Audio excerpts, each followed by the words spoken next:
Okay, so if you are going to go ahead and put the podcast on your website and transcribe the podcast, it's a great way to generate content. We talk about it in some of our SEO trainings.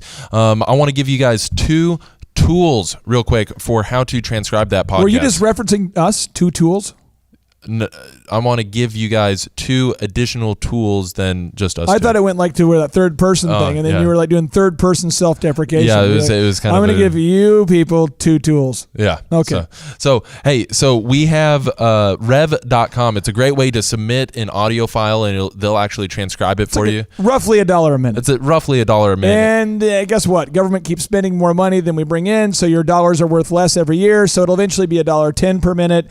Don't freak out and say, oh, it was $1. You guys lied to me. It'll always change, but right now it's $1. 2016. Okay, the other option is 3Play Media. Okay, they do a little bit higher quality transcription. You can actually snap to a ton of different the words throughout the transcription. No one knows what snap to it means. No one is. I gotcha. Snap your fingers. Do a step. That's what they're thinking about. Okay, they're thinking about T-Pain references when you say snap. Snap your fingers. Anyway, here's the thing: is what snap to means when you click the words in the transcription, when you click the text, it takes you to the part of the video that corresponds with that text. That's what they. Marshall, I can't believe you did that for listener. I'm going to air horn you from now on. Anytime that we say the word antithesis, or you say snap to, or anything that's just sort of like. People don't know what you're talking about. I'm hitting that button. The air horn is the accountability system. You get ready because I'm going to hit it all the time. Okay.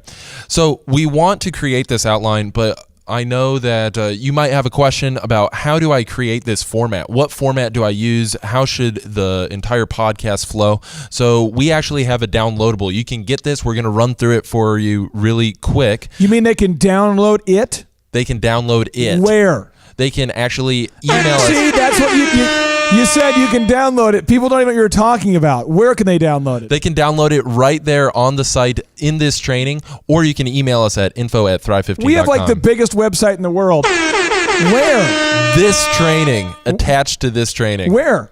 In the lower right where the add to notes button is. I'm about ready to take our show chemistry and throw you off the set here. Don't make me play George Michael. Keep going. Okay, so we're getting into the format. So the first thing that you want to include are the pre-roll advertisements. Clay, what are those? First off, you asked me a question, so I can't get to there. But pre-roll is the stuff that plays before the show starts. So let me give you an example, okay? I would go, Podcast 707, presented to you by Worldwide Pants. Do you live in the world? Do you need pants? Worldwide Pants. They're American made, in the shade. When you wear those things, you're going to feel great. And they're only $19.99 per. And every time you buy a pair of pants, we give a pair of pants to someone else who needs those pants. So are you ready to ship your pants? Ship your pants now at Worldwide Pants. Broadcast from the center of the universe.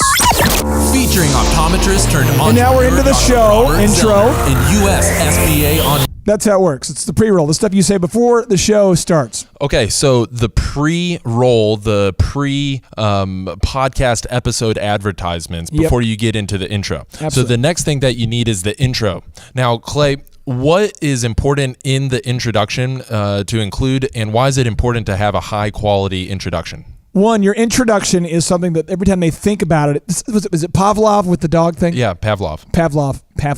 Pavlov. Who was he? He was a behavioral psychologist that did a study where he would ring a bell and the dog he'd serve the dog the food, and then eventually when he rang the bell and took away the food, the dog would continue salivating. Let me give you an example of this. Every time someone in my office says, "Can we talk?" I know that means, frick, I'm going to have my day ruined. Every time. Someone's like, "Is there any way we could talk?" I'm like, just gosh. So if you want to trick me into not having that response, you need to go, "Hey, I had a great idea." So if I call a customer and I say, "Hey, I have good news," that's usually like, "Oh, let's talk." So I usually get people to call me back real fast and say, "Hey, I have great news for you." If I call someone and I call someone and I say, "We need to talk," they're like, "Frick." If my wife's a beautiful lady. If my wife, if she kind of sees me going into the man room, that's code for he's going to work. He's going to go get it done. He's working. You know, that's the man room. That's what it's all about. So she knows if I'm going in that room, it's time to work. You know what I mean? If I go into the living room, it's time for me not to work. It's like there's over time. If I went into the living room and started working, it wouldn't quite the pattern. She'd be like, why are you working in the living room? That's weird.